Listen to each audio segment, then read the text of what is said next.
بسم اللہ الرحمن الرحیم۔ پانچواں درس فارسی، اردو، عربی۔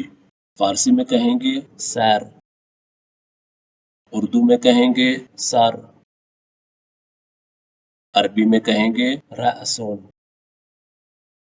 فارسی میں کہیں گے بوز، اردو میں کہیں گے بکری، عربی میں کہیں گے ماعزون، فارسی میں کہیں گے تاج،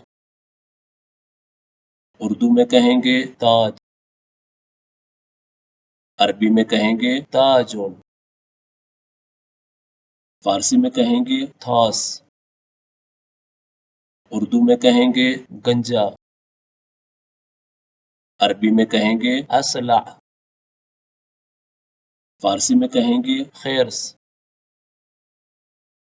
اردو میں کہیں گے ریچھ، عربی میں کہیں گے دوب۔